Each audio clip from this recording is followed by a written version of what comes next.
Hi all, can't wait to talk to you today. Glad to see you. Getting started a little early so we can bring everybody on live.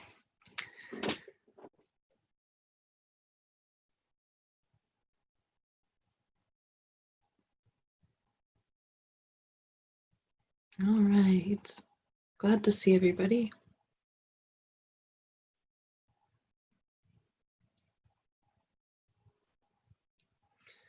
And I think we've got our YouTube live going on too, which is great. Okay.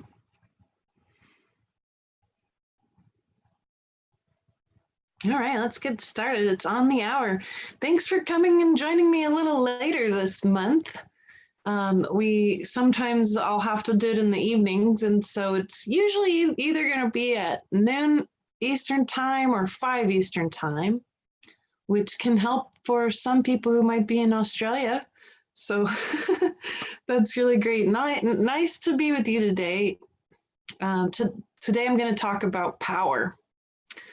Oh, what a subject. So power over people feeling like they're powerless, right? And of course, what to do about that? What is the study of power? That's mysticism. And many of us have been told that mysticism is all about studying light, but you really get the best, most amazing qualities of light when you end up looking closer at the dark. That's where all the really amazing light is. When you merge with layers of darkness, what are you most afraid of?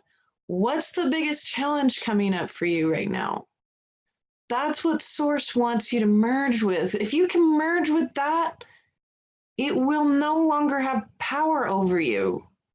If you can merge with what frustrates you, with what freaks you out, with what terrifies you, then you end up finding the incredible gift on the other side, the gift of light. The secret the dark forgot, right, is that deep in the very quantum levels of dark is actually light. It's all made of light. It's all made of light.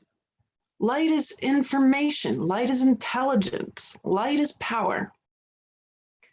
And so when something comes to have power over you, right, we might say, well, that thing is evil. That thing's dark. That's a playing ground that we're going to have to leave behind as humanity. And I'm not the only one saying that. A lot of different people and seers and mystics are seeing that it's really important for humanity to finally merge with what they're most afraid of. Some of those things tend to really ping very particular programs in us. The fear of not having enough money, the fear of not being able to survive, the fear of not being able to use energy wisely, or that there's not going to be enough energy for us, right? The fear of not being able to really remember who we are, the fear of death. These are the things that really get triggered in us when we're afraid. So finding that one big, huge, amazing piece that's right in front of you, the biggest challenge right in front of you is the exact next level of light you'll be finding on the other side when you merge with it. So let me give you a little bit of merging training, because merging is probably one of the most powerful aspects of mysticism that there is. And as you know, I'll use myself as an example. I'm a great guinea pig. So while we discuss this stuff today, let's go in really deep to what are you afraid of? What's the biggest thing in front of you right now that's asking for your attention?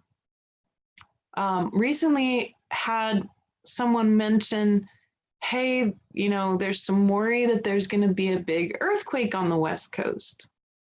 So the fear of destruction. What's the energy of destruction? Find that frequency in your body. Where is that frequency of destruction in your body? For me, it hits my gut, and then I kind of feel this upper chest power intensity, right? Some people might feel crushed by overwhelm, right? All of these things are telling us what's going on. The emotional body is intimately woven into all of your cells. And so that emotional body is going to tell you what the next big thing you're being asked to merge with. And the brain mind is going to say, oh, wow, there's a big challenge here. Should I try to climb over the brick wall or go around it or go under it? No. The best and fastest way to make sure that brick wall doesn't keep coming back in the same way is to merge with it. Everything that seems really dark is really just dense. It's dense so that light can't move through as well as easily. Doesn't mean it can't move through. Doesn't mean it's not made of light. Darkness is density. And so it's really important to consider, what's the feeling of it? What's the energy? What's the frequency of it? That's going to give you the clue of, okay, well, that's what I'm going to have to merge with. So what's the energy of the fear of death? What's the frequency of some of this crazy stuff going on? Big, huge op-ed came out in New York Times today about child sexual trafficking and abuse. What's the energy of that? What's the frequency of it? That's really important because you get presented all kinds of information in the world, right? YouTube here, of course. All these different news places, you get info all over the place, Netflix. And as you're watching all this information, it's feeding you frequency. We tend to welcome it pretty unbridled, don't we? We welcome all kinds of strange things. I mean, television nowadays, what used to be rated PG-13 is now not even considered close to that. So the level of people being desensitized to some pretty wild stuff out there has continued to ramp up over many years.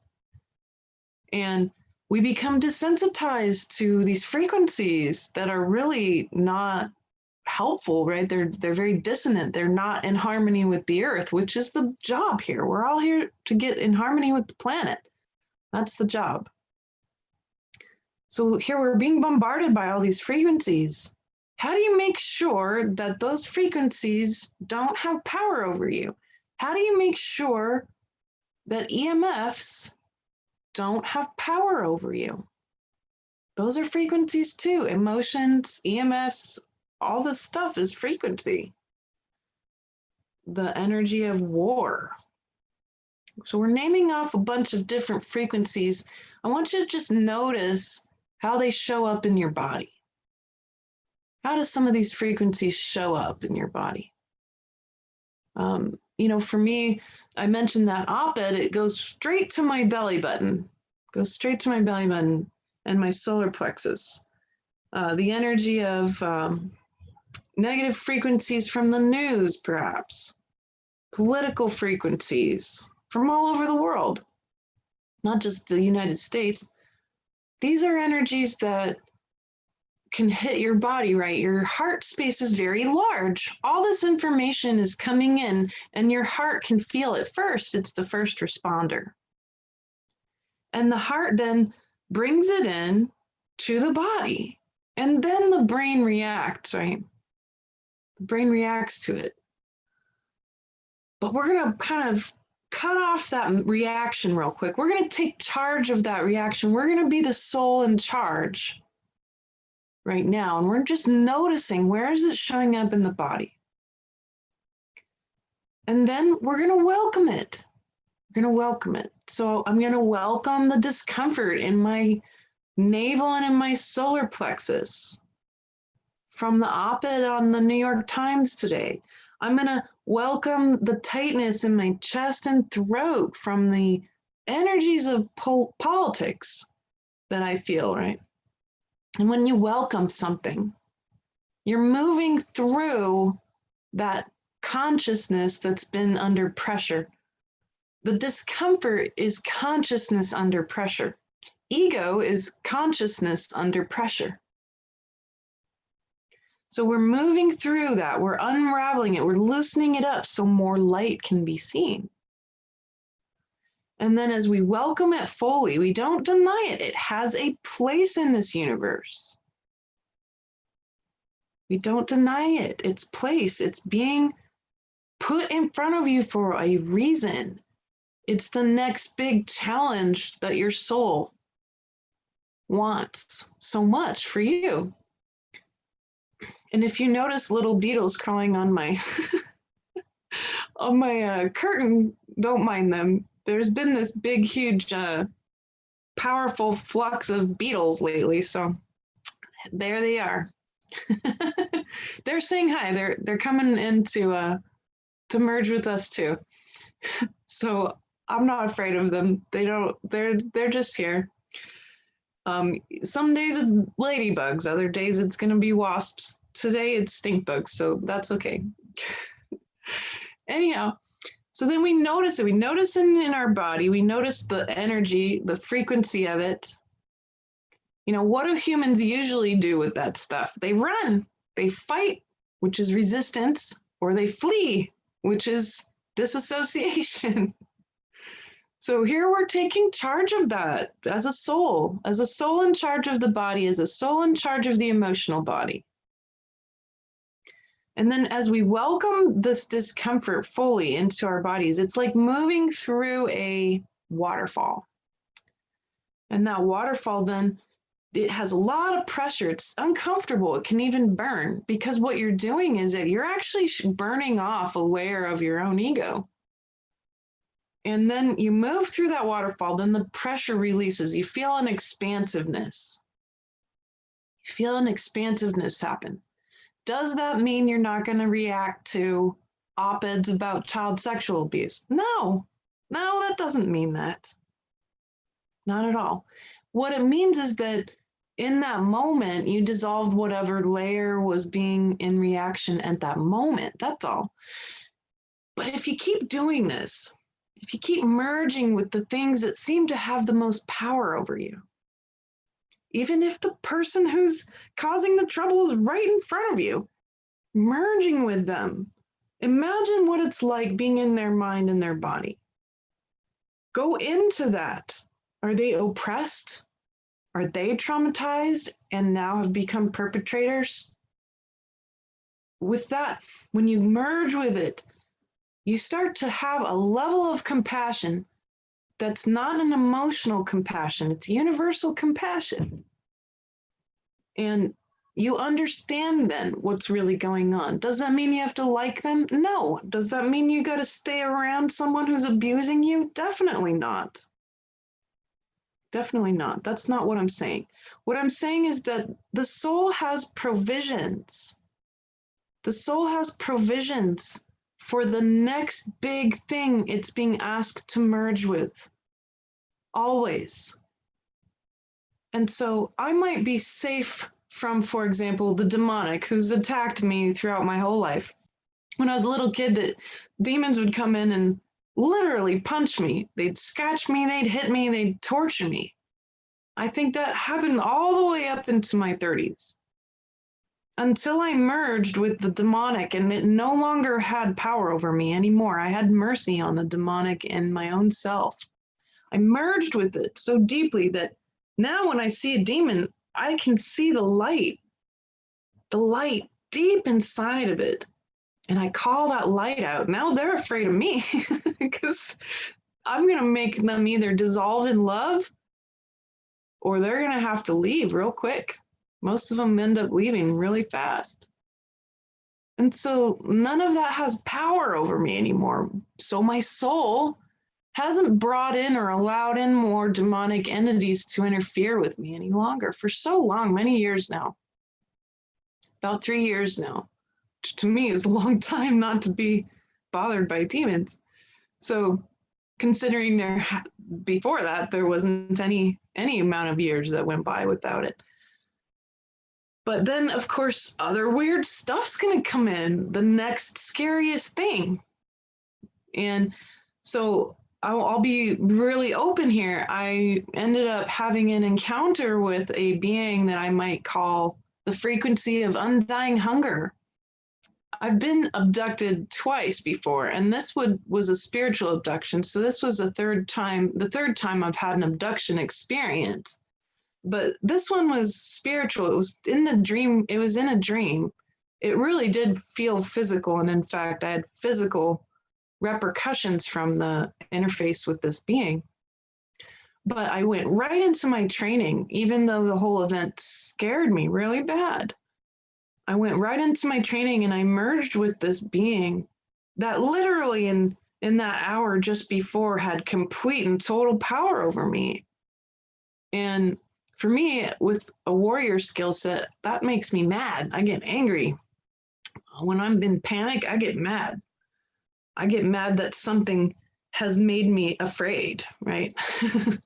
And so I had to process my anger, welcome the anger, so it wasn't going to overwhelm me entirely. And then I said, I know exactly what I need to do. I need to welcome this thing right back. Doesn't that seem strange? It seems strange because we're taught to do the exact opposite all the time. And that's partially why we end up remaining stagnant. We remain in this state of oppression and slavery for so long. Humans have remained in this, and we're starting to get a clue. This is not what we want anymore. Most of the global humanity at this point is very aware of oppression, and they're over it. And they're reacting in a lot of different ways. Some people are reacting with, we have to fight them, we have to resist. A lot other people are feeling hopeless and they give up. They give up. Does that mean that those people are wrong? No, they're playing on a different playing field that, again, we're going to have to release ourselves from. So where does that start? What do you do about it? You just work on you. Work on you. So I merged with this being. I literally imagine being in its body, which you can either do that or you can just visualize the frequency or feel the frequency with your body and then welcome it. So I found the frequency. This thing didn't have feelings or emotions. It didn't love or hate me. It doesn't have feelings like that. So this hybrid being came, abducted me, did all kinds of weird stuff, right? Which has happened to many, many, many Americans. Over 5 million Americans have been abducted. This is not something that's new. Some of your most dearest friends and people you really care about and teachers out there, they've had abduction experiences. So I'm kind of coming out of the closet a little bit here and saying I've been physically abducted. The first time I was, for sure, at 17. At 19, they tried again, but it didn't work because my brain doesn't go to sleep like other people. My brain's wired differently. And so I think those might have been gray aliens. And then this third abduction was with something entirely different and new that I'd never met before. So I've now got a new being to put on my lexicon. You see, I'm not traumatized about it because I merged with the whole experience. So I welcome this being back into my field. Isn't that crazy? I've just welcomed my own enemy back into my field. I merged with it. And I found undying hunger. And I merged with that too. And it didn't feel good. No, this stuff doesn't feel good. You have to be brave. You got to be courageous to merge with this stuff. But on the other side, Source took me on a journey. And I saw the universe in a way I'd never seen before. I saw all these planets that I've never seen before. Amazing, crazy looking planets with like giant red crystals growing sky high. It was incredible. And I heard the voice of Source, which is really cool. I don't get to hear that very much.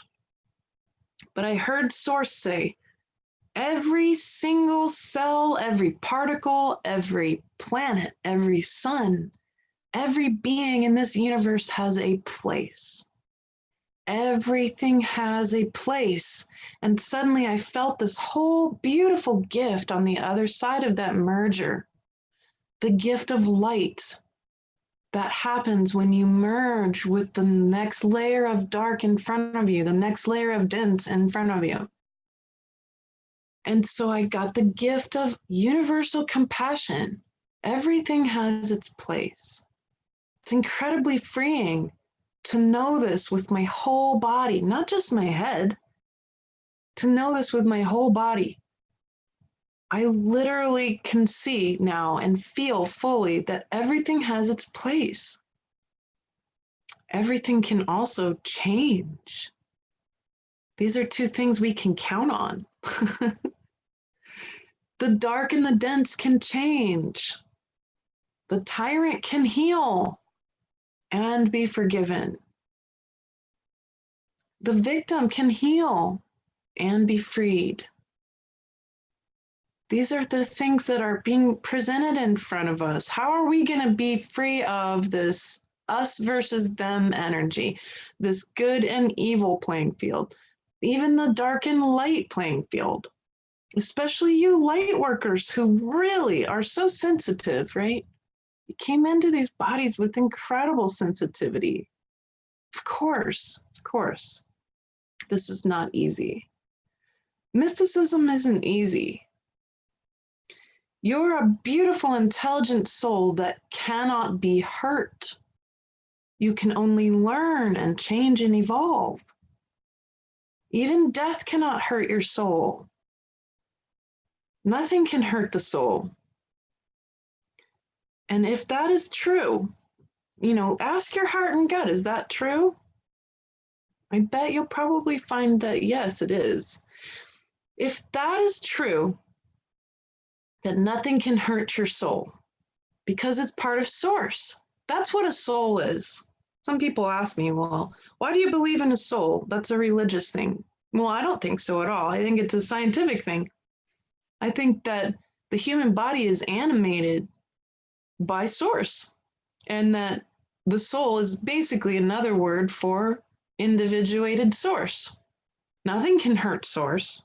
So by saying nothing can hurt your soul, it's the same. Individuation's an illusion. The unified source field is where all intelligence and consciousness comes from.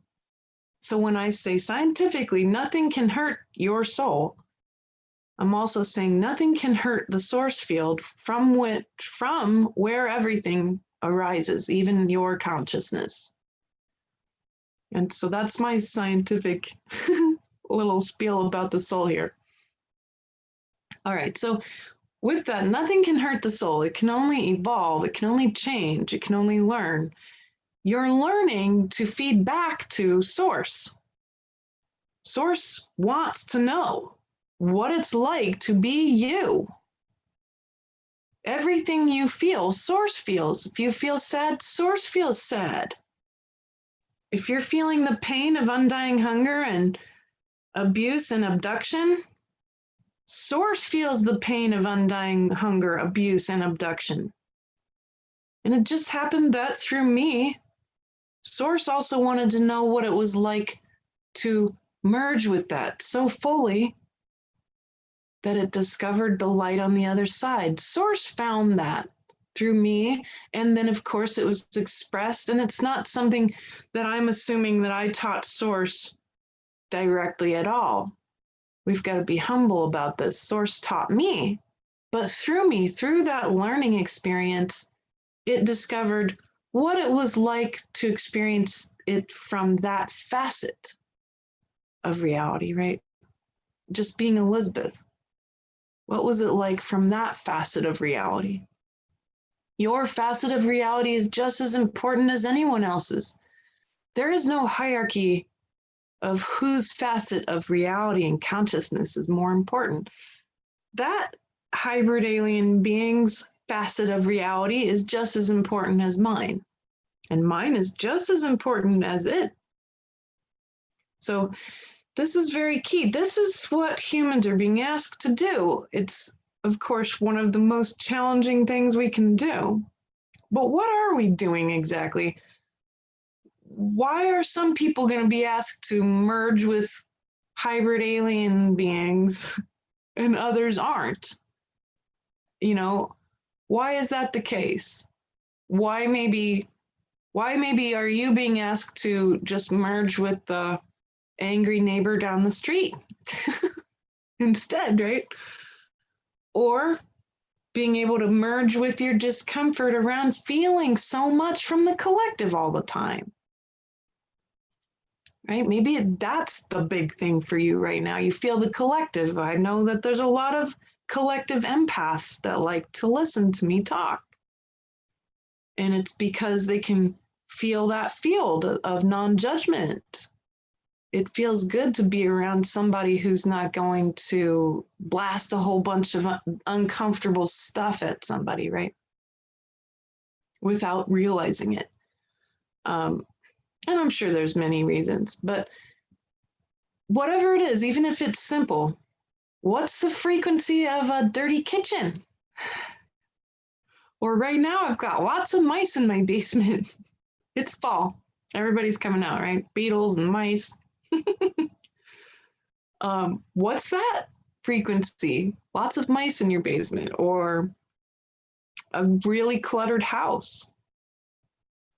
What's that frequency? What about feeling alone, feeling disconnected, feeling unhealthy? What are those frequencies? You know, nothing's too small, my friends. Nothing's too small. Maybe you're one of these folks who drives along and sees a squashed animal on the road and you feel really sad. Well, there's the next thing that your soul is being asked to merge with. The sadness of how that animal got squashed. That's not small. Nothing's too small to merge with.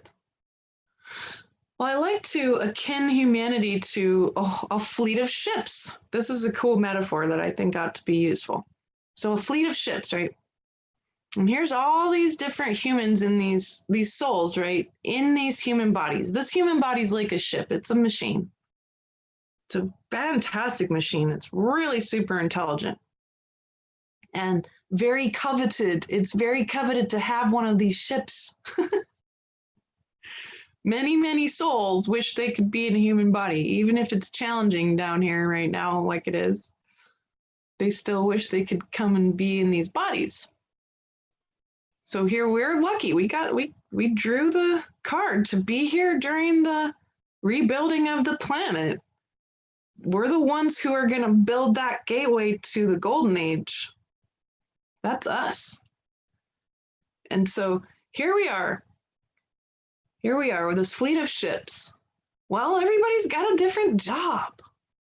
Some of you are empaths. What's your job? What's the job of an empath?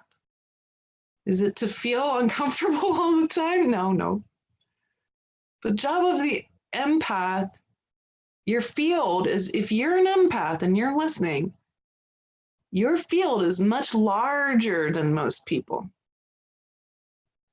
And it's picking up junk off the planet like a spiritual hurricane, picking up junk. And this hurricane's so powerful, though, it's not just going to leave a giant mess. It's going to lift it off the planet and take it back to source. That's how powerful your hurricane is. What you're feeling is all of that stuff showing up in your field. So your job is to say, whoa, there's something really big here. Or, whoa, there's some dense horribleness over here. And then say, all right, go on, up, down, or out, use my field, go ahead. That's the job of the empath, not to identify, well, what is that? Is that mine?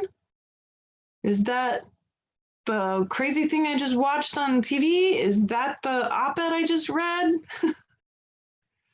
Is that the collective? Don't sit and try to keep figuring out what it is in your field. Just give it permission to leave, because if you keep trying to name it, it's going to kind of build up in your field, build up.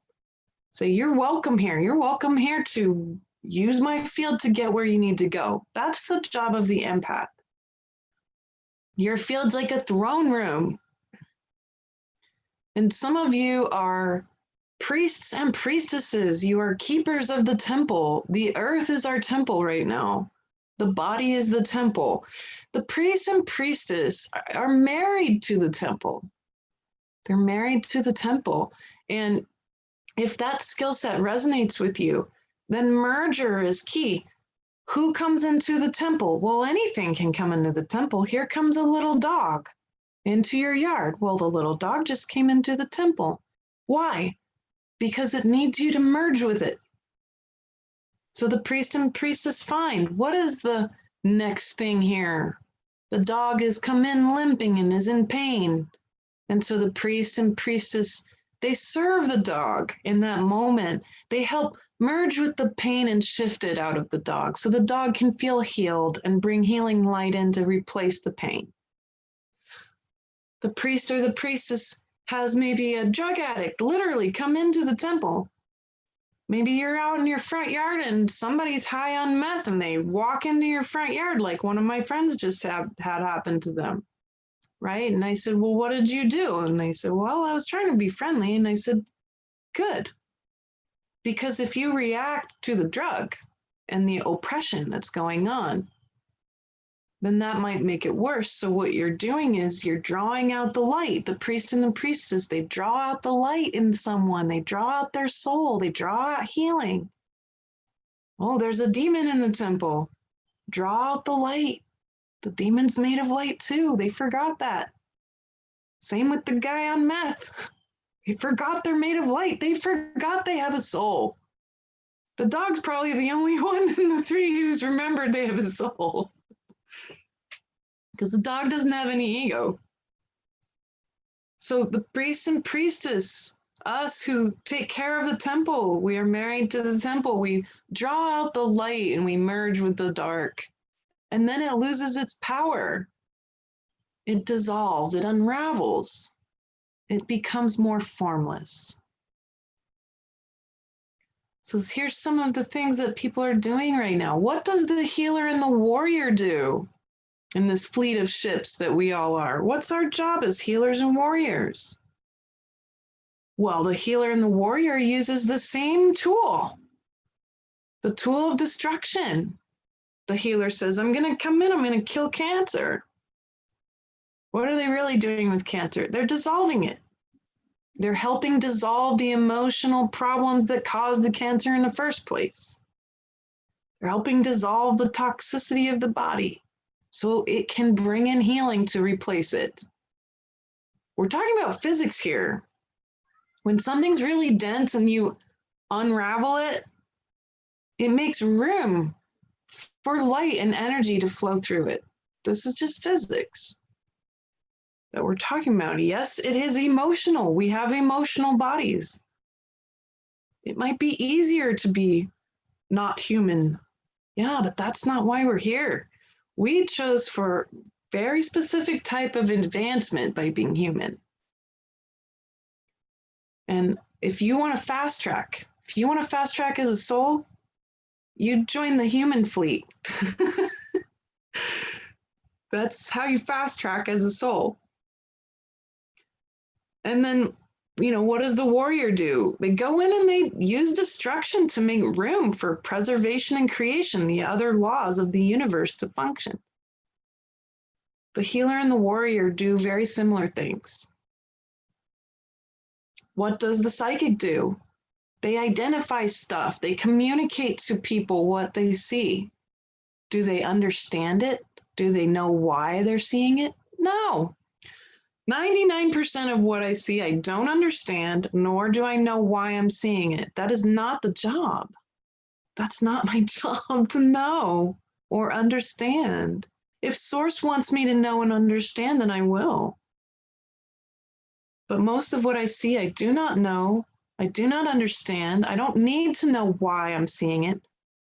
Why is it in your consciousness? Stop asking that question because you get blocked by that question. That's your egoic brain trying to resist really whatever is showing up in your consciousness. It's trying to separate itself from what's showing up.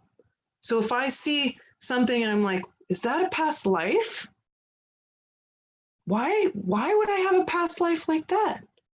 That's my ego's way of kind of tiptoeing around the bush, right? Instead of really getting into it. Doesn't matter if it was or not. Why is it in your consciousness? Well, so that you can understand it by merging with it, so that you can go into whatever it presents. Don't worry about if it's exactly the right past life or not. Doesn't matter. It's there. It's there for a reason. It's in your awareness. It's in your consciousness for a reason. That reason is so you can merge with it. Just like the dog or the drug addict comes into the temple and those are the ones who need help. Any conscious thoughts, any big pieces or past life stuff, whatever shows up in your consciousness is the same idea. It's there so you can merge with it. And so some people are then called into mysticism. What is mysticism? Exactly. It's reconnaissance. So here's this great word, reconnaissance. Recon means you go into a place that you're not so sure about and that probably nobody else is. So whatever's next is going to be there to be understood through discovery. So the reconnaissance, the mystics, they go in and they go into the next layer of dark. They go in as far as they can into the black hole, and then they merge with it to find that quality of light available. They come out right before destruction, and they come to share what they found. That's what I'm doing right now. I've done recon on undying hunger and abduction, literally.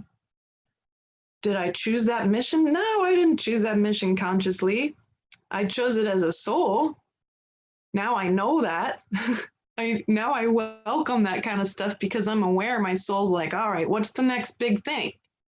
What's the next big thing for my soul to learn from, to advance from? If, and every time I think I've gone through like the next scariest, my worst possible thing, and I'm like, it can't get worse than that. Oh, guess what? And then I always find out just how much I kid myself on that one. Guess what? It's going to show up. The next big thing is going to show up because the provisions of the soul are to evolve always. So let's say you can't leave your house. Maybe you can't even leave your bed. How does this all help you? Because that doesn't mean you can't be in selfless service at all to help rebuild this planet. If you can't leave your bed and you're resting, resting is a verb. Healing is a verb. You're still doing plenty. You're doing plenty by being in a body, being willing to be here on this planet as we're going through some incredible waters of consciousness. So then rest. And if you have the energy, bless us.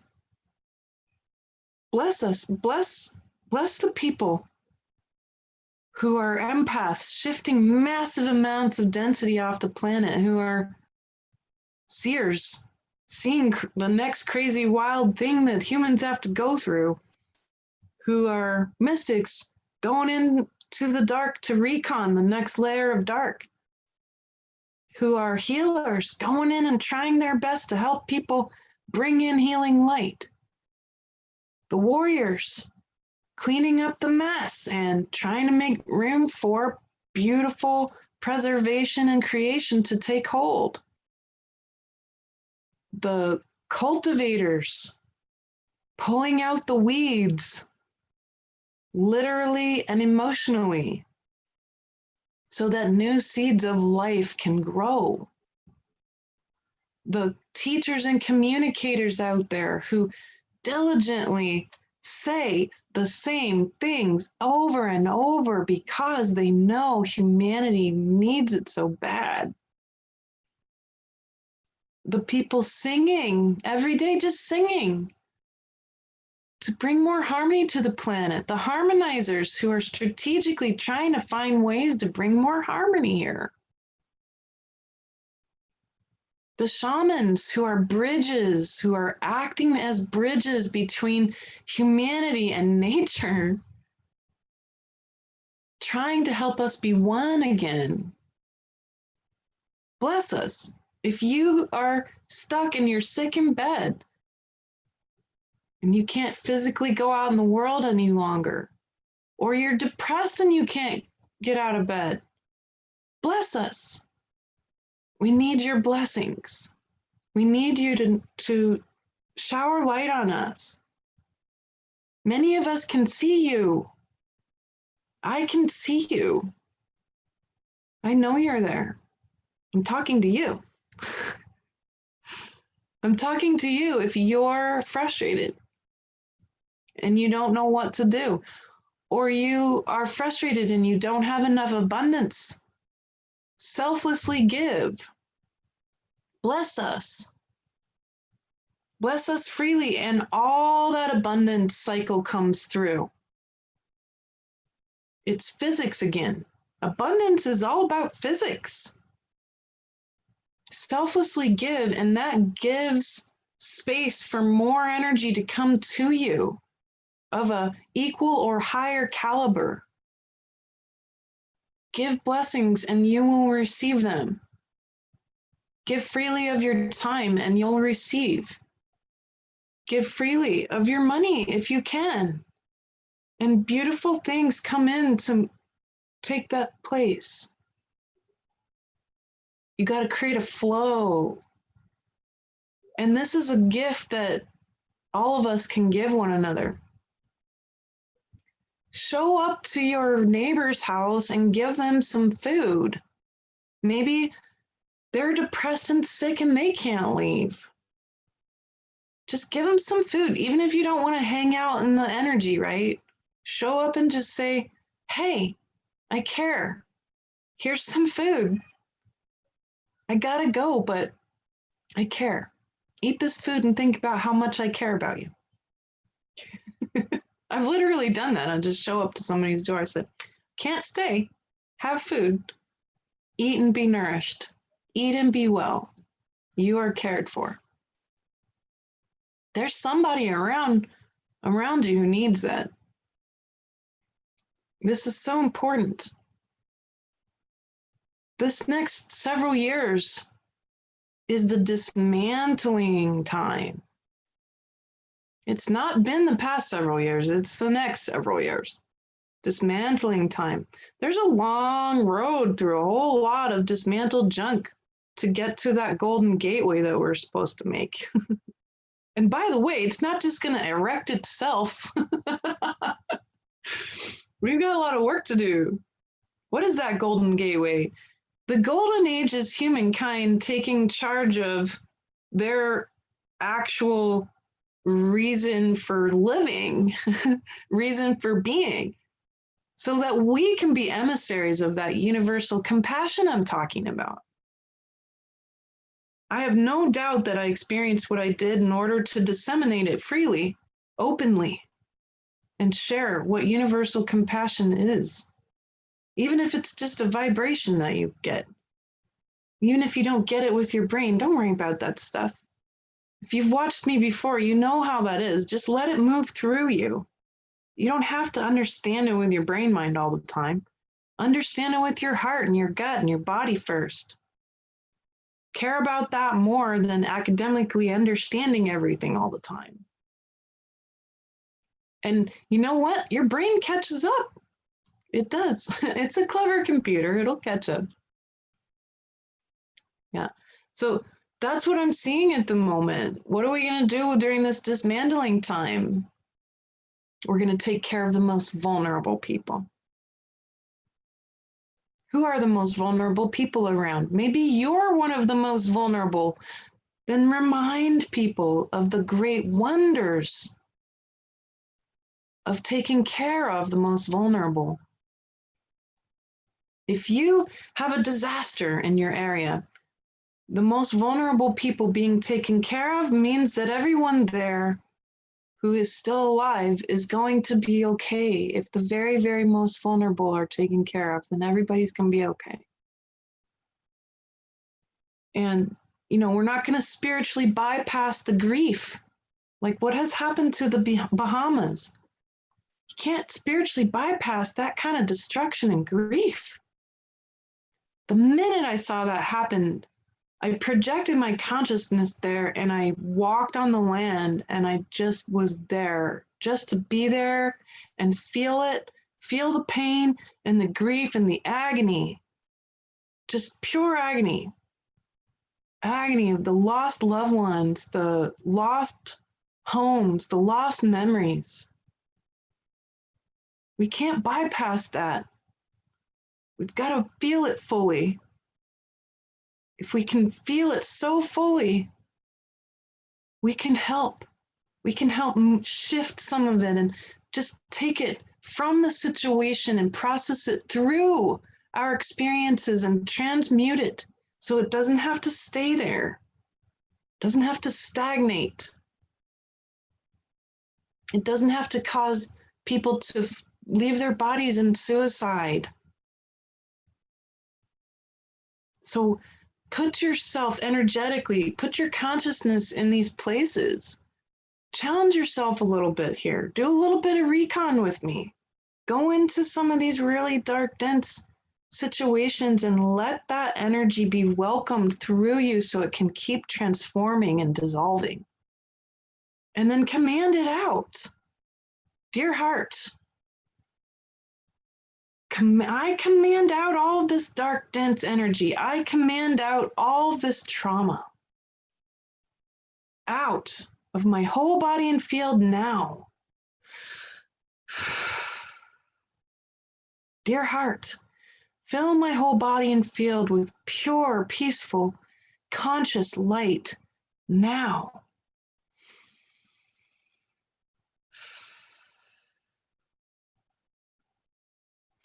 Don't underestimate the power of your consciousness and where you can position yourself. Even if you're in bed,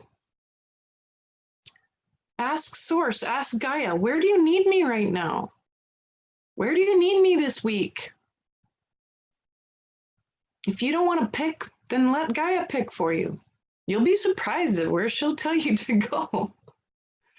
And then just imagine yourself there. You don't need to know if exactly what you're seeing is right or any of that. That's just the ego getting in the way.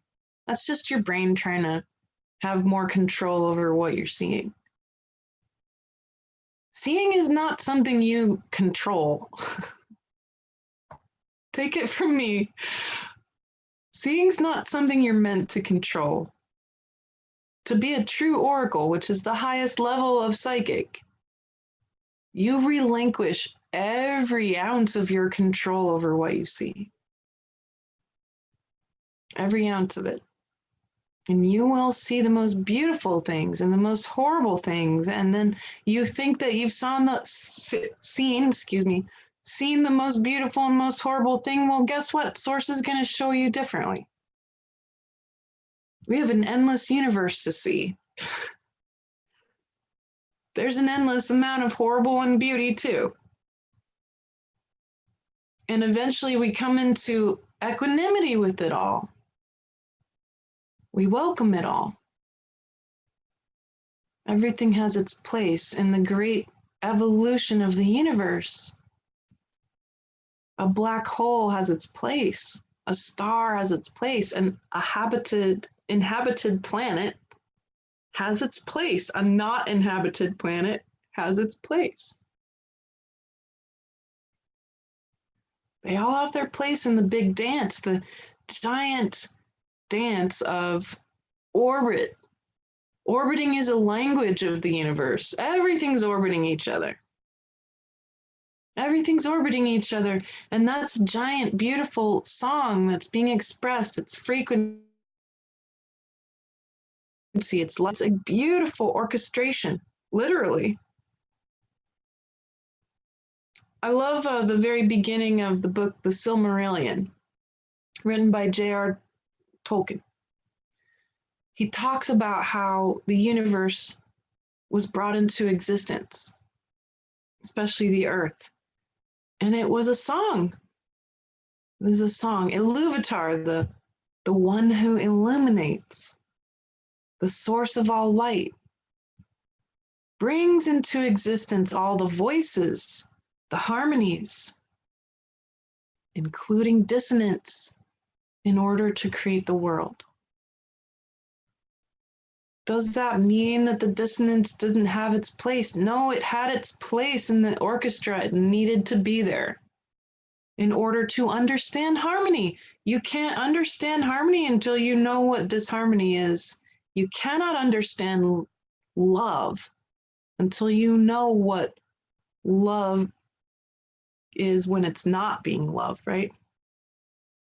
You can't understand light until you understand the dark. Many light workers are afraid of the dark. They're afraid. Of course they're afraid. Fear is part of destiny. Destiny is always shown in two ways. It's got two sides to it, desire and fear.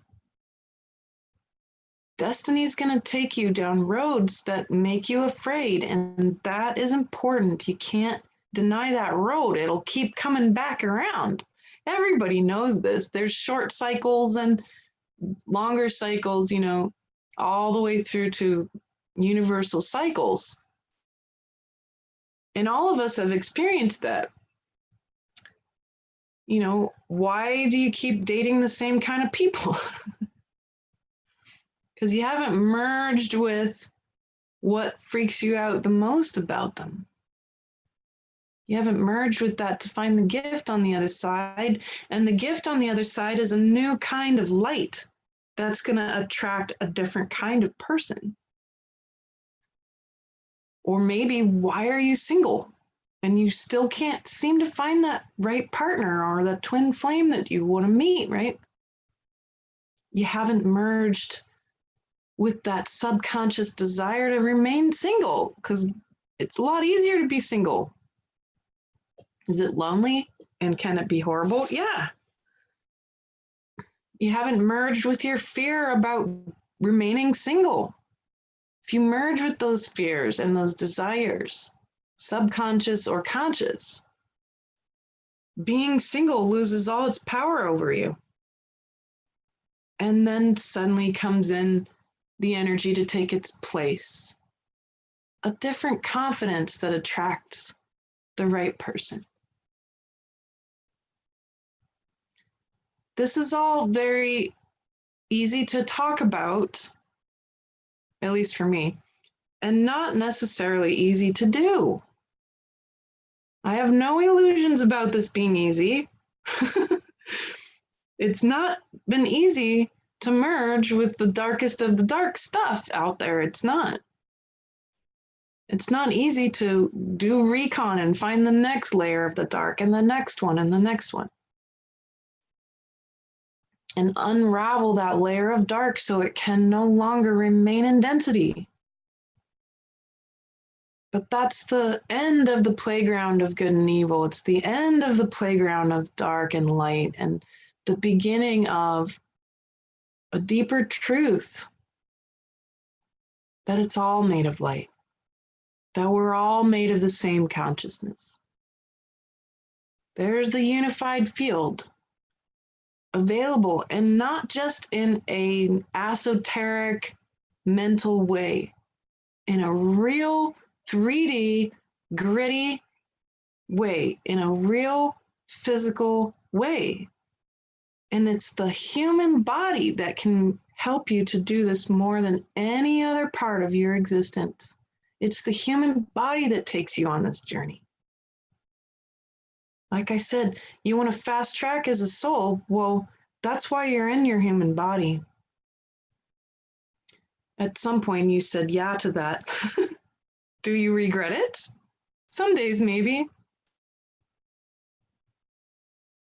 And is it hard? Yeah, definitely. And yet here we are.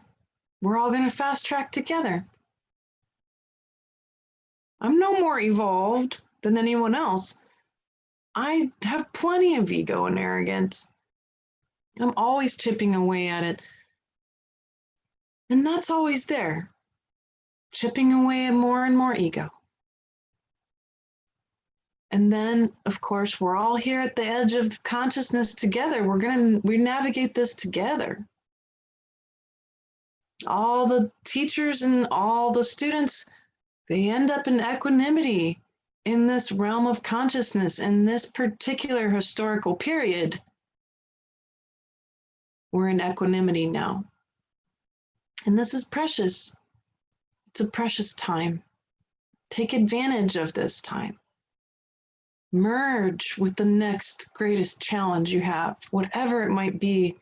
Welcome it so fully into your body that it dissolves into particles of consciousness, and then tell them where to go, up, down, or out, you guys. And bring in the next layer of light. Let them all go. And there will be no more power over you. It won't make you afraid anymore. Not even death can make you afraid if you merge with it. There's incredible freedom in this. And of course, that's my greatest hope, is freedom for all of us, right? So I want to know how you're doing. I'm going to check here on my Q&A. And so Kathy's asking, how do we unravel the density? Merging, heart commands, what else?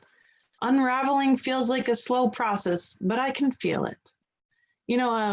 It can be slow, it can be fast, it can come in waves. So maybe you're facing something like real time, right? Maybe somebody's standing there yelling at you. There you go. And there's going to be waves of this. And there you go, real time. You're going to be unraveling anger. You're going to be unraveling the pain of facing somebody mad at you, right? Maybe your own self-judgment, your own tyrant comes in and starts beating you up about all the ways you did something wrong. And then you're going to merge with that too. It might seem slow, but the fact is that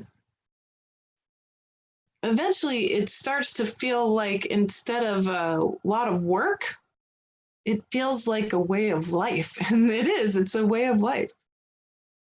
We're retraining ourselves to do this. And we're retraining ourselves to have a whole new framework of thinking. Be patient with yourself. I hear a lot of people say, well, why can't my third eye work faster? Why can't I just heal it right now? Because it's a muscle. It takes time to build your muscles. You don't get a six-pack in 24 hours. You don't get beautiful biceps in a day. Your third eye is no different. It's a muscle. Why can't I seem to, merge with this and then be done with this scarcity? It takes time. Be patient and be diligent. Be courageous. These are things that are human attributes. Courage, diligence, patience. These are very special. These are gifts that we all are capable of really getting to know. So this merging with density is how things unravel, by welcoming it into your body. So very simple. Notice the energy of it. Notice the discomfort. Where is it in the body? Welcome it there. Does it move? Welcome it there. Does it move again? Welcome it there.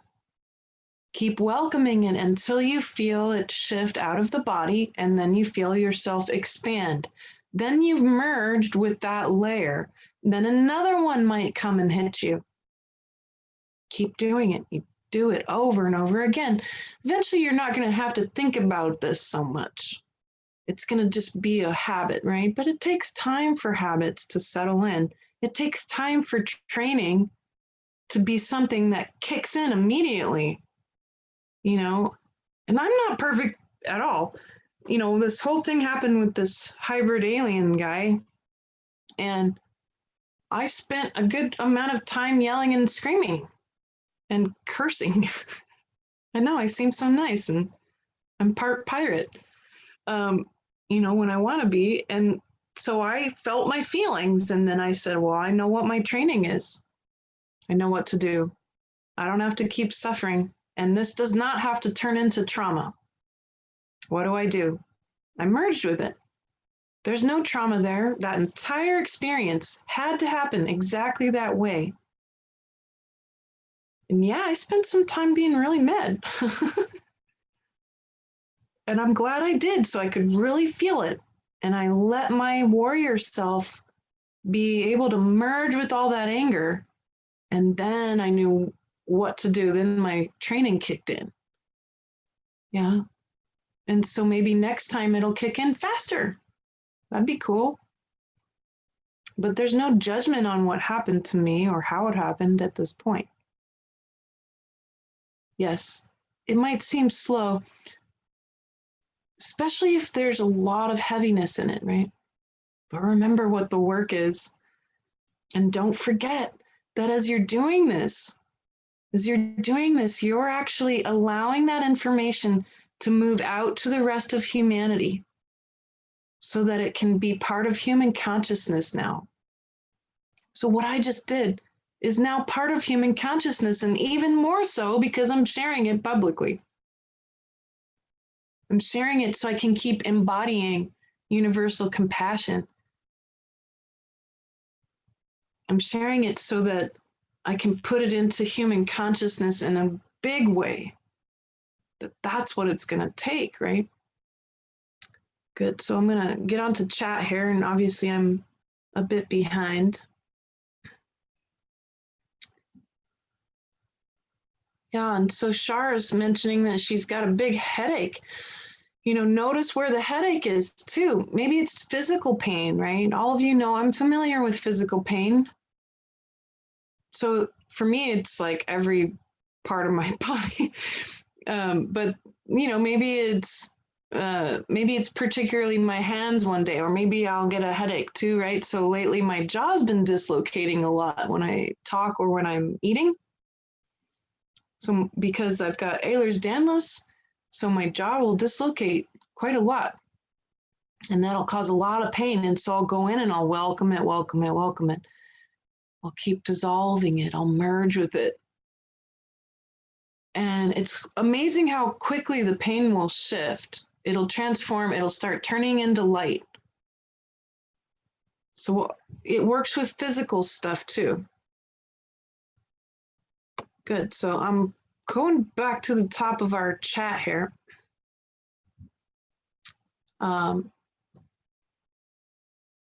Yeah, so I think I answered the question of, have I been attacked by negative aliens? Yeah. Hey, and it sounds like you've been going through it. I'm not sure. Martine, you've been going through it.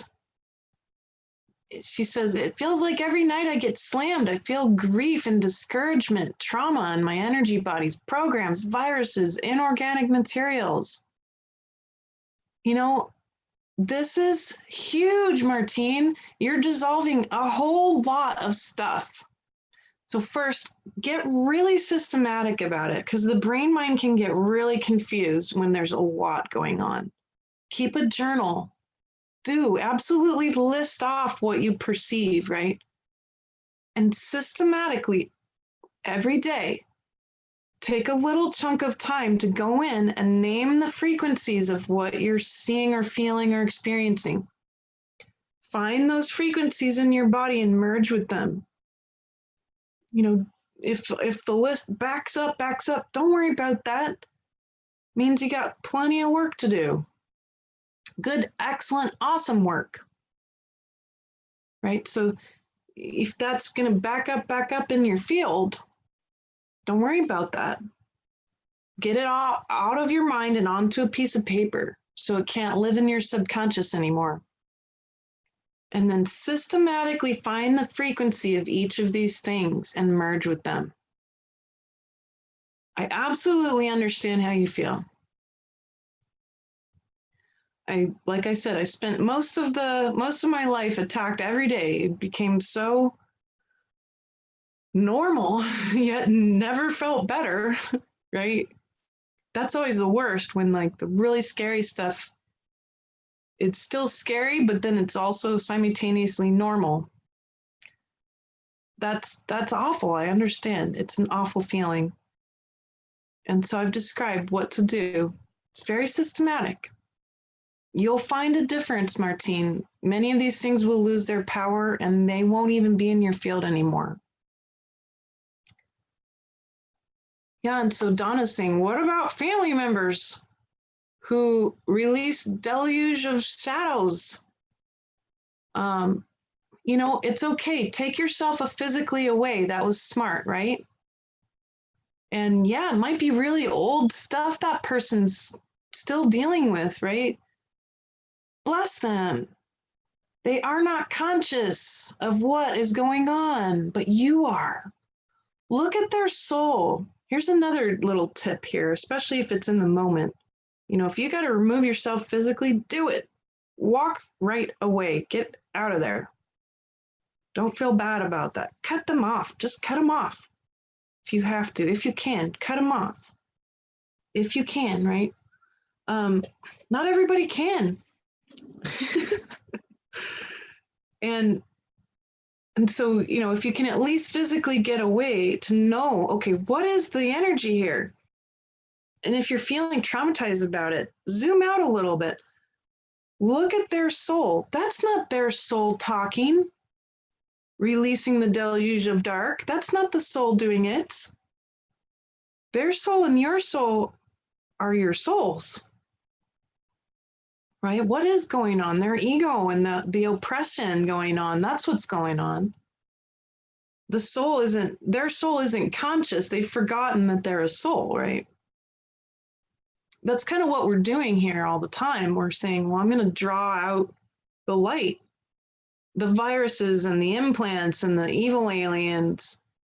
They're made of light too. The family member who just released their pile of crap all over you, they're a soul. They're made of light. They forgot that. It's their ego and their oppression that's doing that. Right? So we need to be conscious of this. Am I functioning from my soul? Am I letting my soul move through what I'm doing right now? Or is it moving through, or is that light getting moved through my ego right now? These are all questions that, as mystics here, all of you are being asked to be mystics if you're listening to me. As mystics here, as studiers of light and power, you're constantly asking yourself questions. Is that their soul? No, definitely not. What is really going on here? Oh, it's their ego, and their ego is being oppressed. Okay. Do I have to put up with that right now in my field? Nope. Nope, I don't. Can I go and merge with that in private in meditation? Yes, I can. And then maybe next time, if it happens again, it won't feel nearly as powerful because you just dissolved that layer of ego that had the reaction. And the emotional body shows you where that is. Right? So it's very good. Good stuff. Hey, we're all going through a lot. And so, Helen, thank you for asking your question. I don't do personal reading specifically on this sort of thing on my live talk, but we do kind of look at general stuff the best I can. And so your question is, you know, about whether or not your mother's biological parents are still alive and want to be contacted. definitely use your heart and your gut to help you decide that. If you ask your heart and your gut those same questions, you're capable of knowing that truth. Ask your heart and gut those questions and see what they have to say, right? So discernment here, if you're not sure what to do with any situation at all, right? Full body discernment. You can use your brain mind for logical stuff, but the brain mind can only do so much. Then you got to ask your heart and your gut, and try to ask your heart in like yes or no format, right? Ask your heart and your gut. They're both brains too. They have neurons, lots and lots of neurons in the heart and the gut. Incredible amount of neurons, very smart spots in your body that can give you very clear answers about what you need to know. So whatever the personal questions might be, use that technique. Ask your heart and your gut. If your mind tries to get in the way and tries to take control, bow to it. Thank you, mind. I appreciate that. Step aside for a minute. I'm going to talk to heart and gut too. They have a seat at the table. Full body discernment. We're not meant to just use our heads to make decisions, right? Yes, children are part of the most vulnerable, right?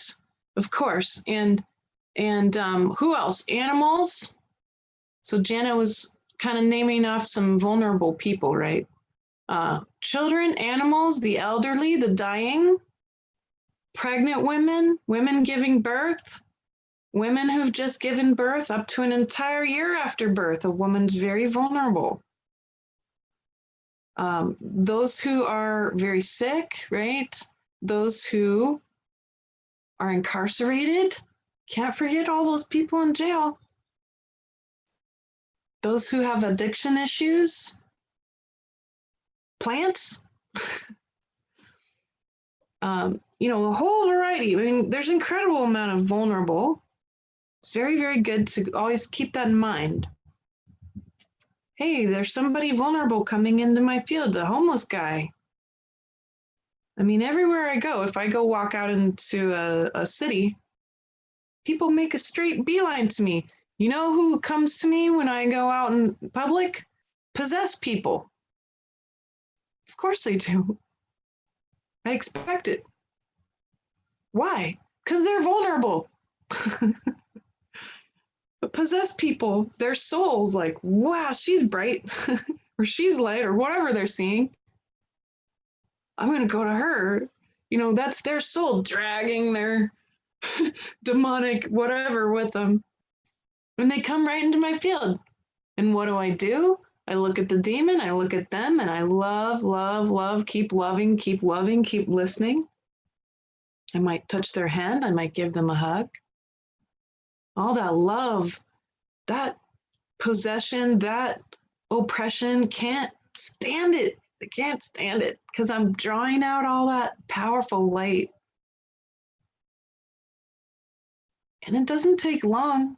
A lot of times it doesn't take long and people feel better. They feel reconnected to light that's already been there the whole time. They've been in all that pressure, right? That pressure, that consciousness, the density, the oppression can feel really lonely when you're oppressed, right? Yes, so Susan was mentioning the heart command helped relieve that energy in the lower back, right? The feeling of not being supported. Yeah, we were commanding a bunch of dense stuff out. We'll do some more. I think our pillar of light ought to be like a permanent heart command for humanity. How about it? Let's do it.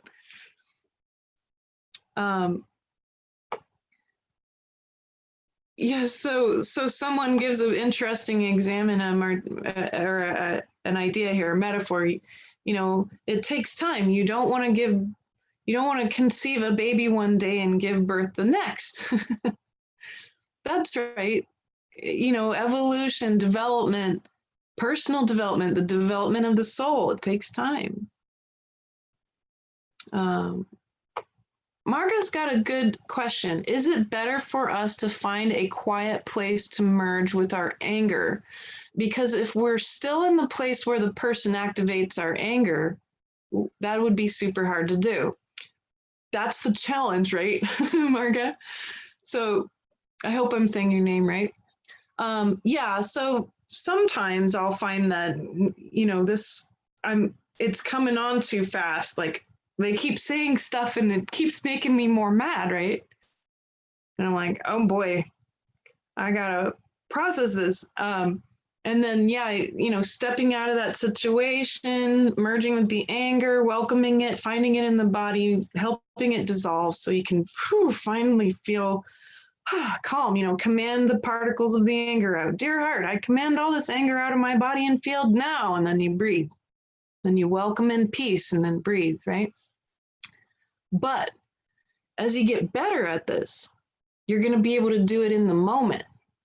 Somebody's making you real mad at that moment. Oh, hello, anger. Where are you? Whoa, you're here. Thank you. Welcome. Oh, now you're here. Oh, now you're here. It's weird where stuff will show up in the body, but if you're noticing it, oh, now it's here. Now it's in my back. I welcome you, anger. You'll be able to do this in the moment as you get better at it. So I'm always processing. This doesn't stop. It's a tool. It's a way of life. So you're always processing this stuff. And then you get so good at it that you can do it at any time. Whoa, that guy just cut me off. What a jerk. Whoa, thank you. Welcome, anger. Wow, this person's going way too slow. Come on, guy. I hear my husband do this because I can't drive. It's 50 miles an hour. Why aren't you? You're going 25. And I'm like, come on, welcome the anger, honey.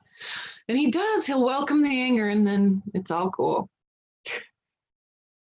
So, try it out in the moment, right? If you can kind of train your brain to, hey, this is how we function, then you'll be able to do it even in the moment. And that's how you know, okay, I'm getting good at this. Good.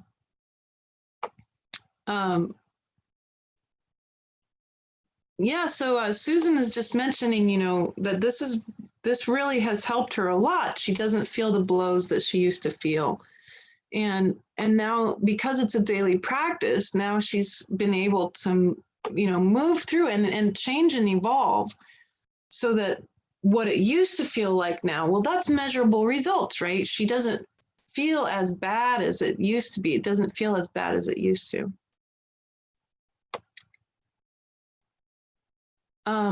Okay, so Laura's asking me, when you said that what you did with undying hunger is now part of universal consciousness, do you mean now that we can see more clearly how undying hunger has affected, controlled our life or reality on Earth? Perhaps. So what I've learned is that undying hunger has a place in the universe. And so the gift on the other side of merging with it was universal compassion. By me learning that and working on embodying universal compassion, now that can be part of human consciousness, right? So I just want to be clear. Universal consciousness is something humans are working towards. We have global consciousness right now. We're working towards universal consciousness.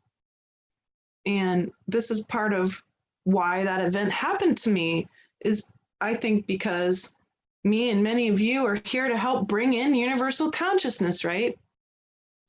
And that galactic consciousness is key. We really do need to understand we're part of a galaxy full of beings. We are not alone.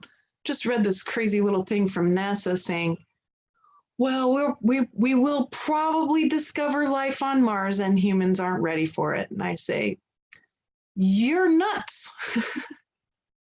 We've been ready for it for a long time. We already know. We're all going to be bored with whatever you have to say by the time you get around to being public about it. That's how I feel. So I got to merge with my frustration with NASA today. But yes, so now this undying hunger and this universal compassion, yeah, now that means it's out there. And lots of people are going to use that from your facet, from your vantage point. How can you use that information now about how it's affected humanity? You know, and also all those beings who've stood by neutrally letting all of that happen to us. They've got karmic debt too. That's important too. They're not going to get out of this whole process scot-free either. Yeah, it's really important. So Chris has a migraine, and you know, these things are so painful. These bodies can be incredibly painful, right? And so, yes, very frustrating, wishing the migraine would go away. Chris says that they feel like a two-faced hostess. What an amazing label. Welcoming it, yet hoping they will leave. And you know what? That is absolutely okay. There's nothing wrong with that. Welcome the desire for you wanting it to leave too. Welcome the fear that it won't leave. Welcome the desire to learn the lessons of the migraine. And welcome the fear about having to learn the lessons of the migraine. That covers all your bases, right? And then just do what you got to do. I'm not anti-medicine or medication. You know, I'm not anti-Western medicine either. I certainly would rather have natural remedies, but you got to do what you got to do. And these bodies, our ancestors have been really traumatized. People often ask me, you know, why are our bodies in such poor shape? Well, when you've got 500,000 years of trauma, that does all kinds of weird stuff to genetics through epigenetic memory, and all kinds of painful stuff has come out of all of that. These bodies hurt, and that pain is important, and yet it's also just painful. So we can't deny ourselves the fact that, whew, man, my body hurts. I'm with you. My body hurts every day, all the time. Yeah. Pain can be our greatest teacher and also one of the most challenging guests, right? Absolutely. I bless you, Chris. I bless you. And anybody on the call who's got a headache or is in pain, I bless you. I bless you with incredible peace and knowing that pain doesn't last forever. That's what I tell myself. It gives me peace. Pain doesn't last forever. Yeah, good.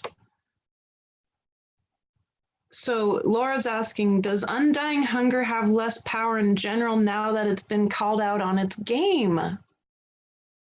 Well, yeah.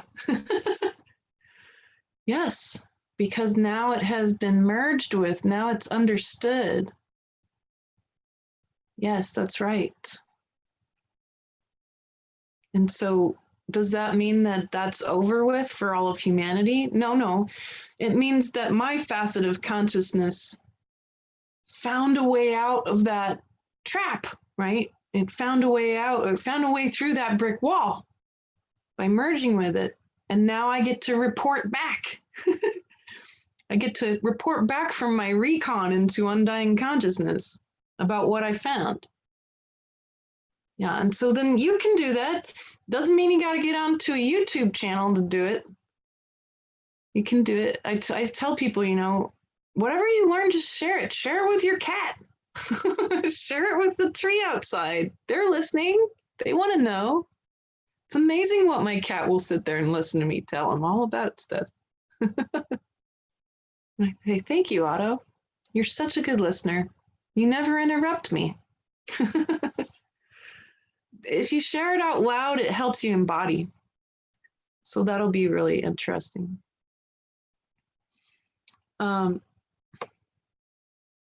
Good. So Susan wanted to say that one of her slave ancestors came forward today and said freedom was closer than I think, and we can and are going to get there. What a wonderful message of hope. And Susan, we've all been slaves. And then they've faced slavery in the past from other humans as well as the galactic, right? So slavery at all angles. And they're coming through, letting us know, keep going, don't give up. You're on the right track. Fantastic. So we have a note here, and I'm gonna try to help everyone hear what Daki wants to share here because it's very powerful.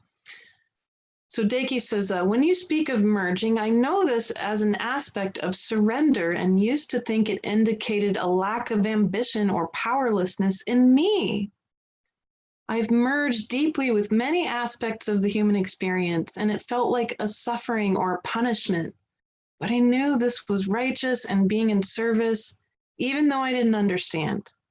I know now what you're saying about merging is precious truth for anyone who has the courage to truly experience their human condition.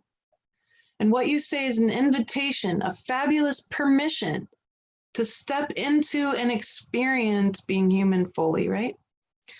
Good, every judgment, every attachment, expectation, or resistance we encounter is as important as the undying hunger or any of it, right? Or the migraine, all of it, all of it. The truth you bring is that our experience is so powerful as a tool for choosing to practice and become pure light in the same ways of learning to merge with our own demons. I did it without the authority from which you speak, so I'm blessed to hear your words. Even bumbling along as I have for the past 30 years, I've come to experience true love with others and to feel beauty in the human experience. Merging doesn't only happen with demons because it's everywhere. I absolutely bow to you, Daki, and all of you who have finally got to hear somebody acknowledge you and acknowledge what you've been doing. And knowing that it took so much power and will and courage and ambition to merge with every little thing. Beautiful, beautiful, wonderful. So Kathy's saying, would you mention a couple of ways humanity has been enslaved? Well, Kathy, anytime anyone feels that they can't get their needs met, there's always going to be a level of oppression there, right? There's emotional oppression, there's spiritual oppression, there's physical oppression, mental oppression. So if you really want to get into the energetics of slavery, I highly recommend that you do. Go read some stories. Read the People's History of the United States. That's a good one. Howard Zinn. Go into it. Discover the layers of slavery, and remember that every layer or aspect of slavery, whether it's forced poverty, which is all constructed, it's all fake, it's all constructed, matrix stuff, humans enslaving other humans, aliens abducting people. All of these are different ways of oppression, which is another term for slavery, right? Go into the different kinds of oppression and merge with them. See what happens in you. See how much more free you feel when you fully embody the knowledge and wisdom you have about reality. It's a good challenge. Excellent. And so Gina's mentioning around the third eye here. It might seem like we're bouncing around, you all, and that's okay. That cilantro can help shift heavy metals out of the body, and heavy metals can really build up a lot here in the pineal gland and in the frontal lobe, right? And it can make you feel blocked. And there's some physical things you can do to shift heavy metals like zeolite and cilantro. But Gina, the most powerful thing you can do to really open your third eye is emotional processing and heart commands, moving all the dense egoic attachments, expectations, resistance, and judgment. There's some egoic structure there. When you shift that out of the way, you see more. Many of you want to remember more past lives. You want to do that? Do emotional processing. I guarantee you'll remember more because there will be less in the way from between you and your soul. Right? So that's important. Many teachers don't talk about how emotional processing actually is one of the core foundation aspects of good quality mysticism. And so I'm here to help undo that. I'm here to point out the very, very foundation of it has to do with you processing and merging with all the difficult stuff and all the egoic structure, helping that dissolve out of your field. And I'm living proof that you can remember a whole lot more of your true soul history and be able to see more if you emotionally process. I thought that I had reached my pinnacle, and when I emotionally process, even more and more is available to me. And I stopped thinking that I had some pinnacle, by the way. So more processing, the more you're going to feel, see, and know. Okay, that's key.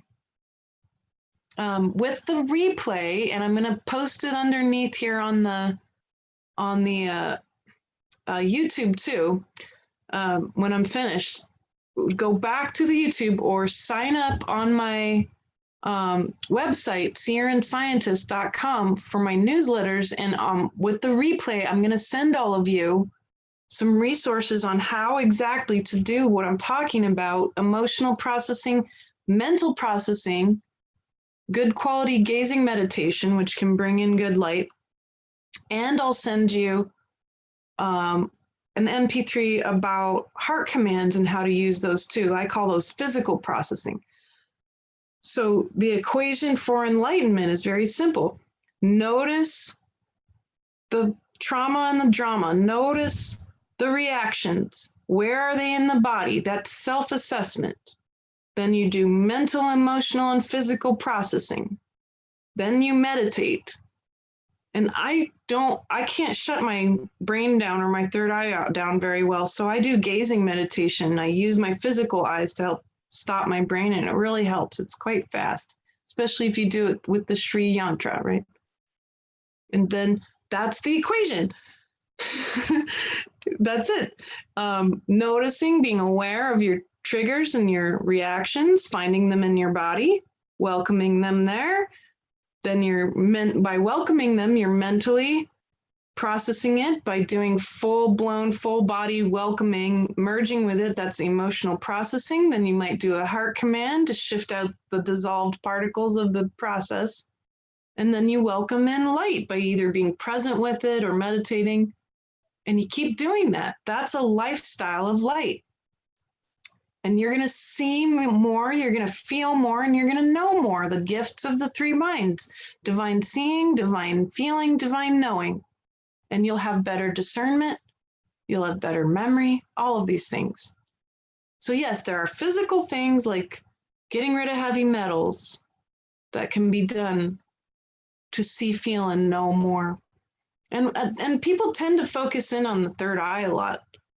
But don't underestimate the other gifts. Feeling and knowing are just as important You can be deceived by only seeing. Trust me, I've been deceived many times because I'd shut my heart down so I couldn't feel the frequency behind stuff. I wouldn't have got in so much trouble if I had been able to feel more.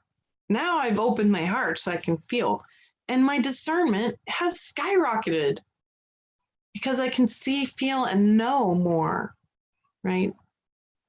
People really put a lot of power on the third eye, but I'm telling you, from somebody who's had a wide open third eye, you can get in loads of trouble.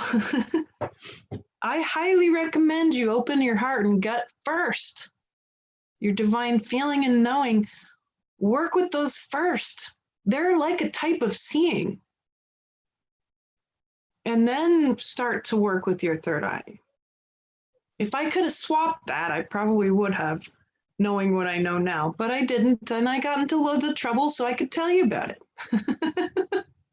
And so you don't have to get in trouble. Good. So let me check our Q&A, and then I'm going to look at YouTube and see if there's any questions that came up on YouTube.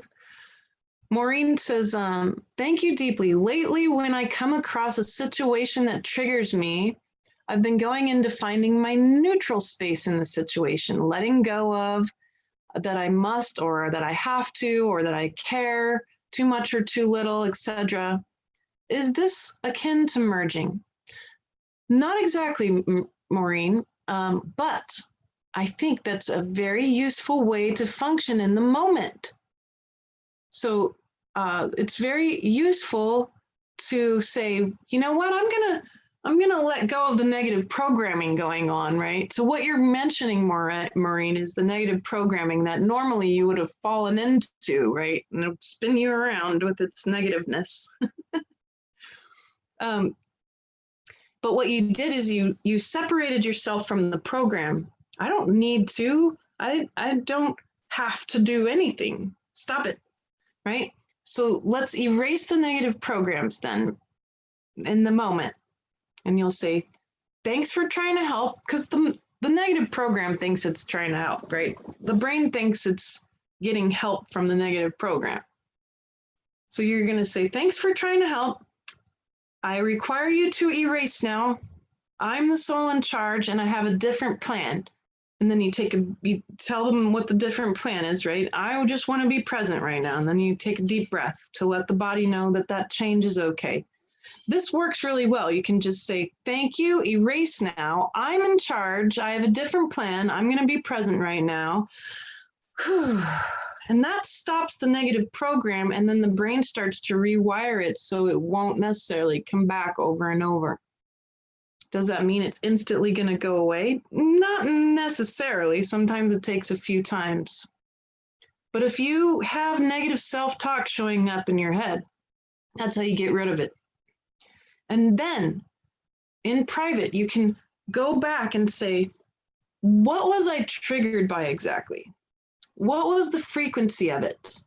If I find the image or the event or the words that triggered me in that moment, how does it feel in my body? Where in my body do I feel that frequency?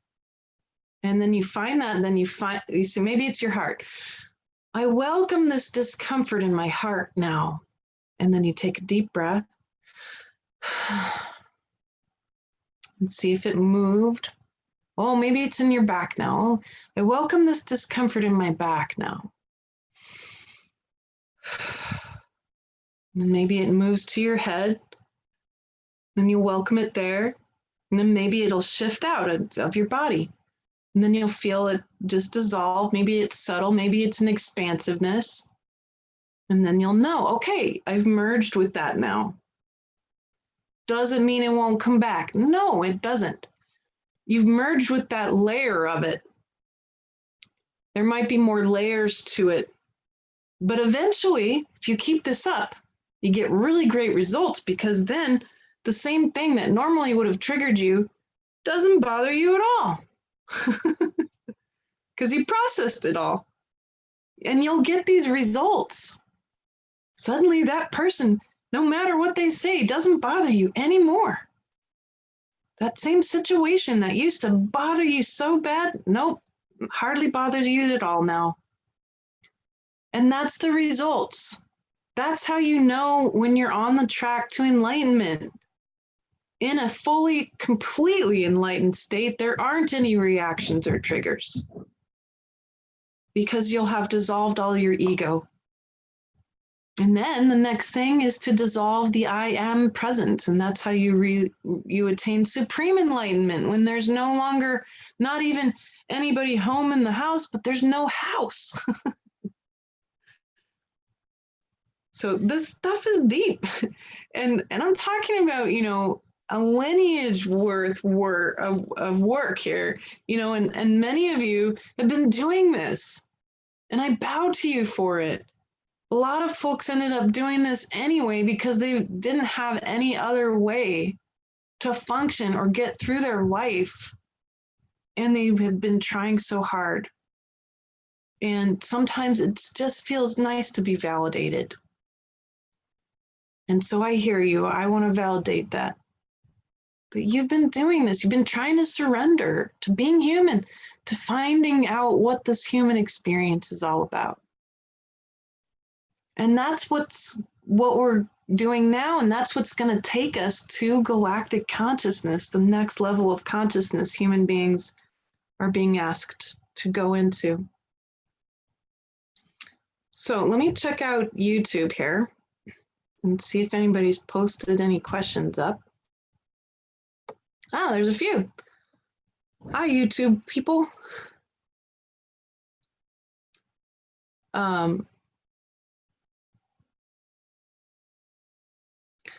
Yeah, so people have been going through some dismantling over the past several years, and they were like, whoa, I wish that was it. Me too. And we're going into some really deep stuff. Melissa, her son was pure love and light. And today is his death anniversary. She's gone through incredible, unbearable grief that will probably never go away, right? Many of us have lost loved ones like Melissa. Let's hold Melissa in our hearts. Melissa, we hear you, we see you, and we hold all of you who might be on this call right now or later. We radiate compassion to you. We radiate this compassion for your loss, your grief that you merge with every day. You're so brave.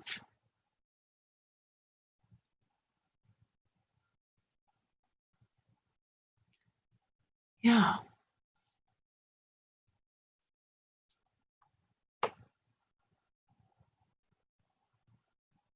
And so Megan is saying, thank you for offering empowerment for how to handle things that come into my field. I'll stop asking why. She's probably an empath, right? And remember that I dedicated myself to bringing in more light, to practice emerging. Good. I empower you. This is the power. This is the action. It's going to take us where we need to go for all of humanity. Yeah, so Svetlana's saying, physically she's been dizzy and she merged with the dizziness, and then she was able to come out feeling well. So that was working for her physically. And so Connie says, what if one doesn't feel strong enough to command the energy away after you've merged with it? Yeah, that's tough. That's okay. Then merge with the feeling of not being strong enough. Just welcome it. And you know what? Ask your guides and angels to help you out. If you feel like you can't command it out, don't worry. You've got help. There's a whole set of incredible beings, many millions upon billions of beings who are here to help us out. Delegate, people. Delegate to your team. Everybody's got a team. All sorts of interesting people. Delegate. Tell them to take all the particles of consciousness away for you, okay? And so Melissa's saying, you know, I'm feeling overwhelmed. I'm being attacked every day. I'm in survival mode. Whatever works stops working. People come up to me. Strangers want to hug me and always, you know, she always loves them back no matter what. Why is dark attracted to light? If your vibe is high and light and dark, you know, what's going on? You know, she was getting she's getting a migraine. She's going through a lot. And Melissa, we hear you. You've been through so much. You're not alone, Melissa. Why is the dark attracted to the light? Why do people come in here and then they, you know, find you and make a beeline straight to you? Well, it's not the dark that's attracted to the light, it's the light. So, you know, the demonic entity comes and attaches itself to somebody, maybe, right? And is feeding off their pain. And what that entity forgot was that they're made of light. And just like two souls will come into a situation and have a situation that might be traumatic, these two souls, they actually are trying to learn something, and the entity's trying to learn something. Same with the person who's under oppression. Same with us who end up having the possessed people come straight to us, right? There's a lot of learning going on here. Just keep that in mind when all this stuff is going on, okay? I'm trying to empower you to be the soul in charge so that you can be in a witness state a lot. It's not detachment, it's a witness state. And then nothing surprises you anymore, because the fact is that density, darkness, it's under a lot of pressure. And when that pressure is gone, it can become more formless and all that light wants to come out. And so that's usually why it's very much physics. How can I release this pressure? And then you end up in a place that's full of light or around somebody who's lighter than you. So I'll give you a quick example. One time I was on my first date with my husband, our first physical date. And I had to warn him. I said, look, we're going to a bar. Probably somebody's going to come up to me and want to touch me, literally. And I literally said this. I said, they're either going to want to touch my hand or hug me, or they're going to want to ask me questions. And both of those things happened that night. Had a young woman come up to me crying and interrupt our talking. And she said, I'm so sorry to bother you. I'm just wanting to know, can I touch your hand? And so I hugged her, of course, and I reconnected to her light, right?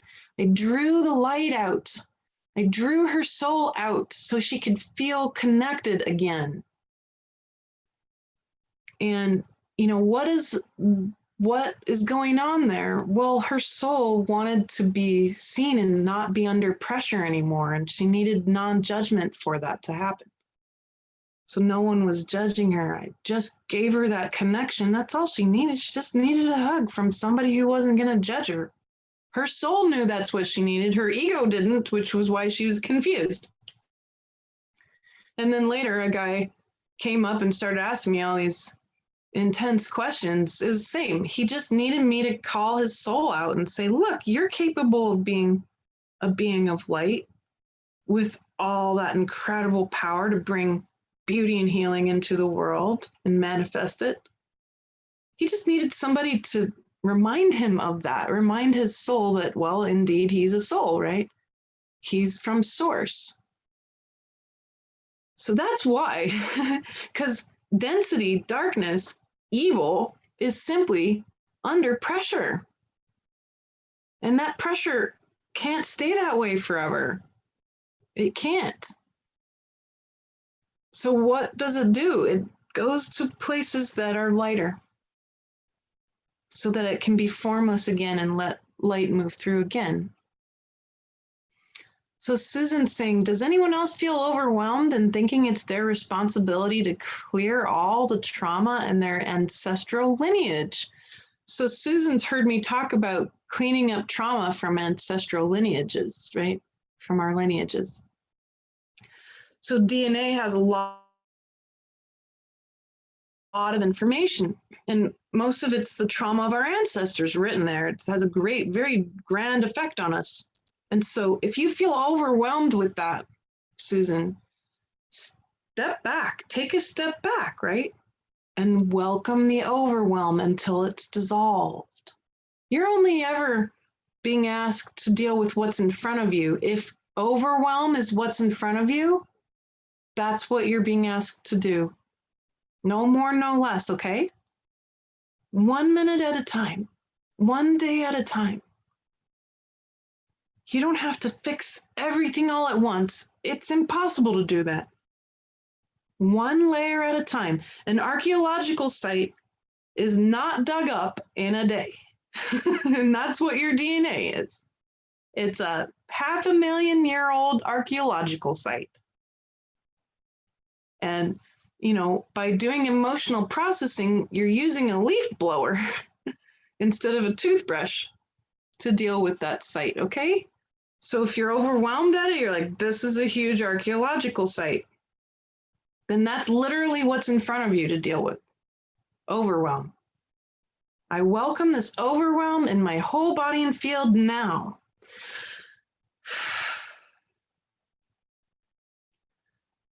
I ask for light and clarity to fill my whole body and field now.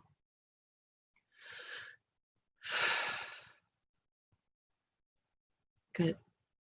So some beautiful stuff, very powerful things going on here. So here we're at our very last 10 minutes together. Let's do a pillar of light. And let's pick a spot where it can get magnified by water. So the Atlantic has quite the set of hurricanes that's been going on. Let's go build it right out in the middle of the Atlantic, because the Atlantic from there actually connects to a lot of all the other oceans, including the Pacific. Yeah, even there. So I've helped lead a whole bunch of building of pillars in the Pacific. Let's do one in the Atlantic now. And because that seems to be where all these big, huge, holy cow hurricanes keep wanting to come up. Let's use the power of water to magnify our pillar of light together. Those of you who are going to listen to the replay, you can take part in this absolutely, indefinitely. Pillars of light don't go away. And you can go find any of them out there and just add your intentions and your light to it. And so what we're going to do is we're going to build a pillar of light that's a whole heart command for humanity, just a permanent, ongoing heart command. I like experimenting. I've never done this before, so let's give it a try. All right, so we're going to go in. Let's just imagine the Atlantic, and we're all going to come together in a big circle, many hundreds of people, maybe thousands. And so here we all are, all together out in the middle, floating above the Atlantic. Very powerful place, all that water, that beautiful water. Water magnifies energy. Water has memory. So let's build the foundation of our pillar of light from the guts.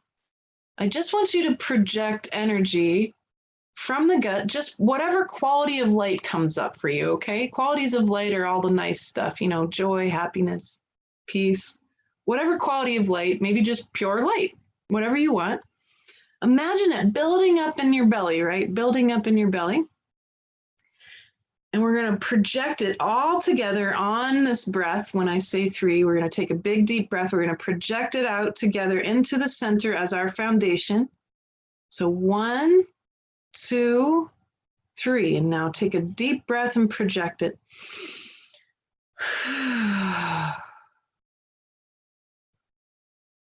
Oh, nice. It was so bright, beautiful. You all chose some great qualities of light. I see healing and I see harmony and all kind, just pure and unconditional love, incredible stuff. Good, and it's just built this beautiful, solid diamond foundation. Good. All right, now we're in the heart space. We're going to do the same thing with the heart, and we're going to do the same thing with the mind. We're going to use the three minds, right? So now it's the heart space.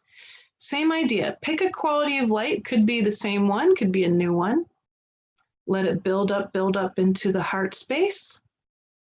And now we're going to project it on 3 with a breath. 1, 2, 3.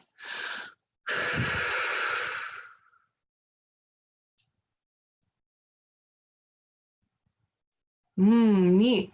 Hey, you know what? This attracted a whole bunch of beings. There's beings, there's tons and tons of them all with us, okay? I'm noticing them. So we welcome you, beings, all of you, whomever you might be. We welcome you to witness this. Witness what humans are capable of. Good. And so at the center, I actually do see almost a heart-shaped jewel at the center of our pillar of light. Good. And now we're going to use our brain mind. Pick a quality of light from the brain mind. Maybe if you've got a migraine or a headache right now, allow healing to come through. Allow clarity, purity, shifting, transformation, whatever qualities of light you're thinking of. Let it build up in the mind through the third eye, and then on a breath, we're going to project it to the top of our pillar now. 1, 2, 3.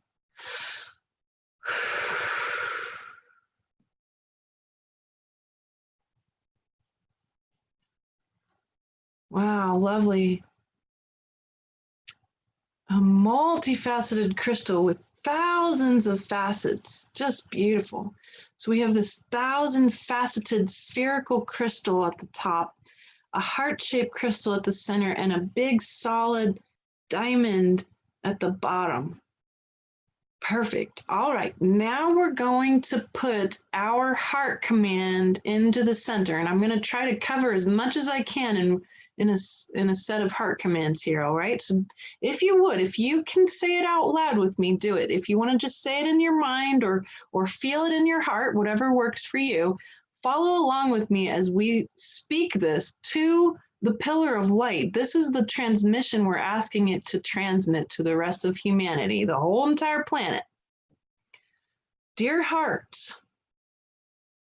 please shift any dark or dense energy,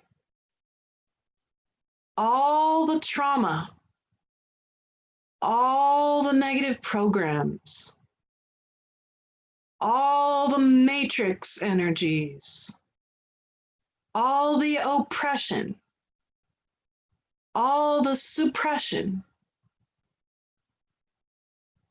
all of the loss, all of the grief,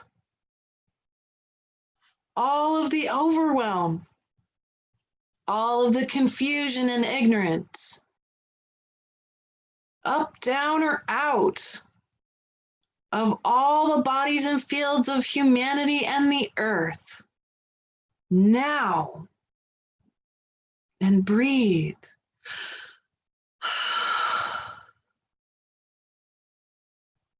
And now we're going to replace it. Dear heart, fill our bodies and fields and the bodies and fields of all humanity and the earth with unconditional love, supreme enlightenment, deep universal compassion, radical kindness, and supreme gentleness. Now, and another breath.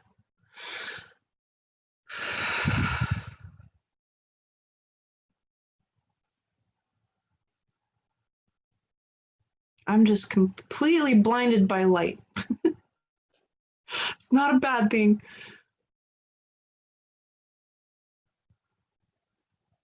Yeah, I can feel it. I'm feeling it beam through me and through all of you. And wow, this is amazing. All right. Now, the last step is to unattach ourselves from our pillar that we've made. So we release our minds, we release our hearts, and we release our guts, and our whole body's in field now to allow this pillar of light to function as it will indefinitely on behalf of humankind. Good, good.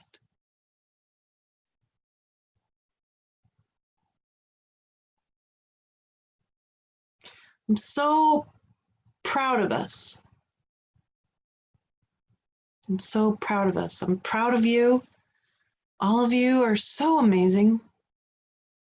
Look at how far we've come. And yeah, we've got a long way to go. It's okay. Right this moment, we got to be together. How awesome. I'm just so incredibly blessed and grateful for you listening today, to be together today in our community. I'm here for you. I'm going to make sure I post up as many resources as I can for you. And if you're on the email list or you want to be, join me. I'll be sending you a bunch of resources. And that's at seerandscientist.com. And as always, I've got stuff going on all the time. And every month we meet at the end of the month. Subscribe if you want to on the YouTube channel, and you'll get notified that we're going to get together live. Share if you feel so compelled. And I'm here for you. Yeah, there we go. Undying blessings. Pamela says, thank you again and again. Undying blessings. That's a good ending. Undying blessings to all of you. Namaste. I see you. I witness you. I love you. I respect you. Thank you. Good. Blessings to all of you. And we will get together very soon. I'll see you next month, and I believe that's going to be on, let me look at my calendar for you.